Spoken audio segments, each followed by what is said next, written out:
Champions Cup preview then, and final predictions. Now we actually have the teams for Saturday and Sunday's game. So let me rattle through those. I have actually changed my prediction on one of the results for the weekend, having seen the teams. I'll be interested to know what you think as well. I'd love it if you would help me spread the videos on the channel. Give the video a thumbs up.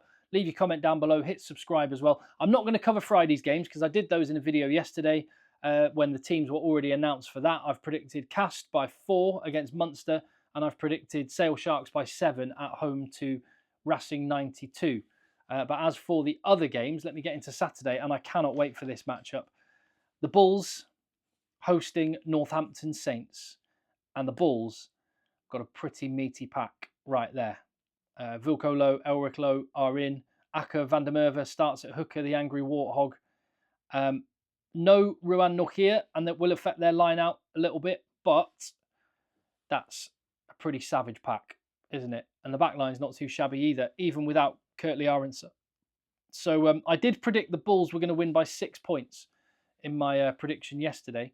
The Saints, I've just got to applaud Saints. Fair play. They are sending as strong a team as they can.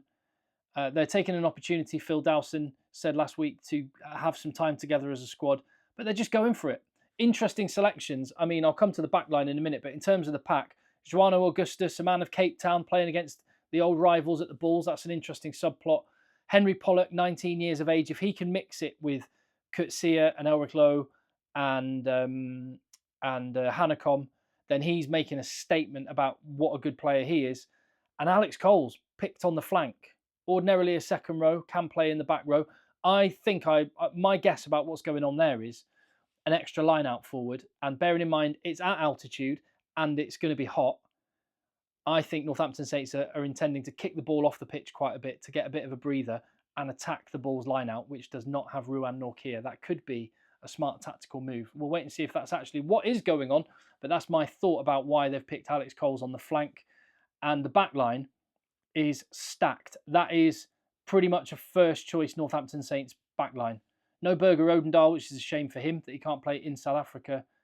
But how good is that backline? If they do get some good ball and if they can stand the heat and the altitude, they've got some ballers right there. And my prediction was the Bulls by 6. I'm going to stick with that. But that, I mean, I would not count Northampton Saints out.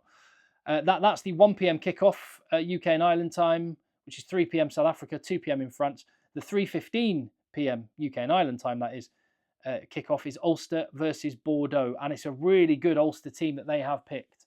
A load of the big guns are back in the fold and they're at home at Ravenhill. And I spoke on the video yesterday about how I've been to Ravenhill for Champions Cup games many times down the years. The crowd are brilliant and are worth a good 5 to 10 points for their team. And I think that does change the complexion. I'm not going to change my prediction for the result, but I am going to change the extent of the result. I actually said Bordeaux by 18 points before I'd seen the teams. Lovely kit as well for Ulster. Got a compliment on them on that, but a really, really solid team that. And, oh no, that's Leicester, of course. Bordeaux have to do it differently, don't they? So there's Bordeaux. And Bordeaux, no Matthew Jalabert at fly half. They do have an interesting subplot in this one. Irishman Joey Carberry going to Belfast, which is quite interesting. They don't have Burros still, but other than that, as strong as they can go in the back line, a couple of little bits of tinkering in the forwards, but pretty much at full strength for Bordeaux. I still think they win it, but I don't think they win it by as many as 18. I'm going to halve that and say Bordeaux by 9. Let me go back to the previous one then. And the next fixture, 5:30 p.m. kickoffs, UK and Ireland time, that is. Leicester Tigers against the Sharks, travelling up from Durban. Now, I actually made a mistake. I thought I was going to be working earlier in the week. I thought I was going to be working at the Quins v Stormers game at the Stoop. I'm actually working at Welford Road. I'm working at Quins in a future round of the Champions Cup, and I just got confused. So yeah, I will be at Leicester Tigers. I'm going to be bringing you some behind-the-scenes stuff, some videos on the channel from Welford Road, reacting to the other matches that are going on around the day, and just getting you a bit behind the scenes at Welford Road, where Leicester Tigers, 2-time winners of this competition. That's why Ollie Hassel-Collins has got 2 stars above the old school crest, which Leicester Tigers are wearing for this one, with their change European jersey, which is quite neat. And they've got a very strong team. There is still I'm still keep looking for, what's his face, Ollie Chesham, to come back. Thinking of England for the Six Nations, but not yet. But you do have Hamro Liebenberg, you have Pollard up against his countrymen.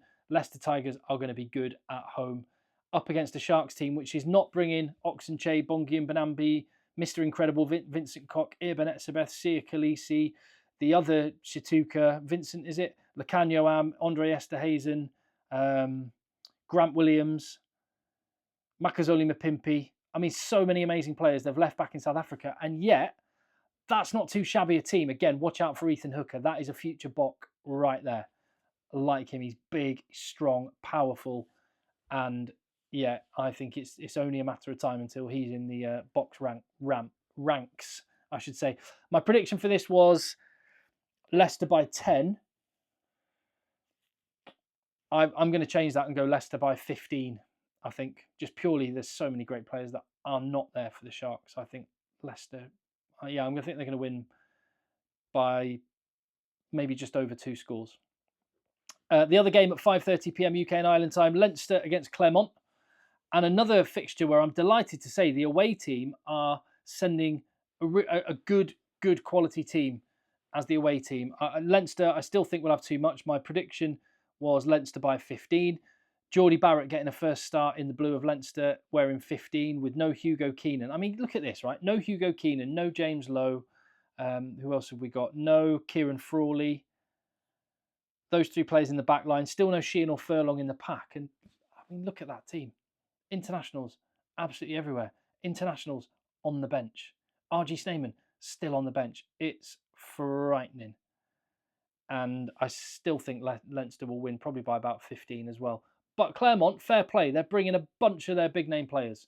And a meaty old pack as well. Patheli Yato, he's an old stager now, but man, he's a powerful unit. And they're putting him in the second row. He scored 2 tries from there last week, and all their tries came from mauls. I think they're going to want to keep it tight and nasty and horrible against Leinster, and maybe a lot of kicking from Clermont, although they do have good backs. Baptiste Jeannot, the scrum half, is absolutely mint, and Racker's still got a couple of tricks on the wing, so we'll see. I'm still going for a Leinster win. To La Rochelle.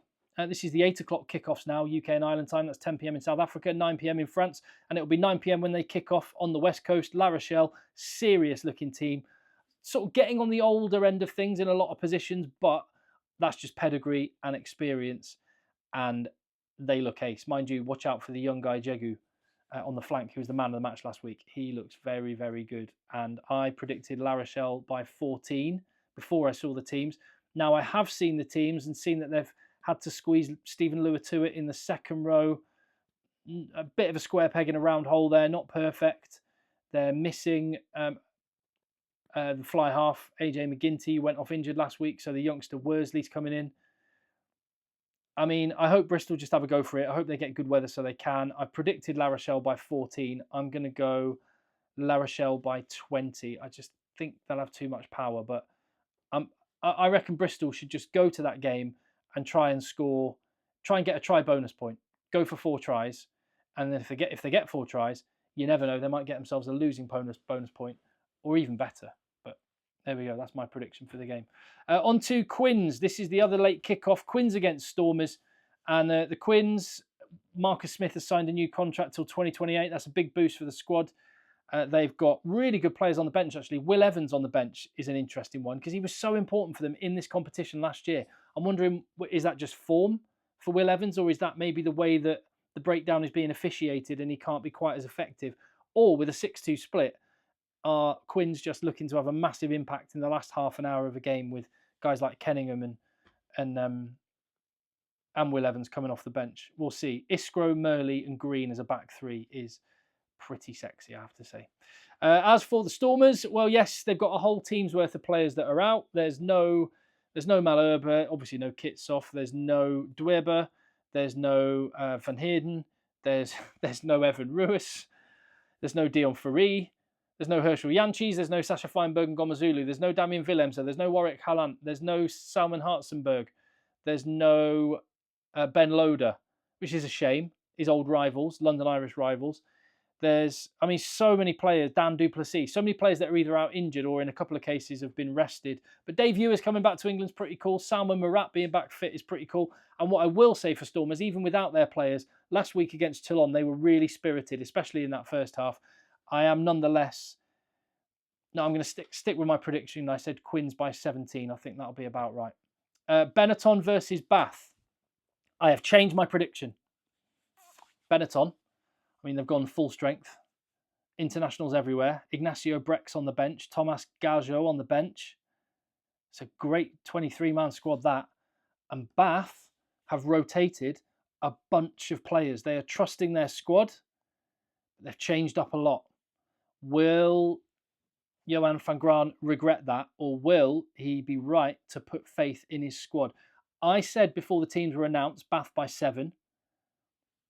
I'm going Benetton by 3. I know they've been really bad this year and Bath have been really good. I don't know, maybe home crowd, full strength team and up against quite a lot of changes for Bath. If Bath come through this challenge with a changed up team and win, they're serious. They're a serious team. I wonder if the depth of their squad's going to be enough. Let me know what you think. Now the game I'm probably most excited about the whole weekend, Toulon versus Glasgow Warriors. I predicted before the teams Toulon by 2. And Toulon are, look at it, full strength.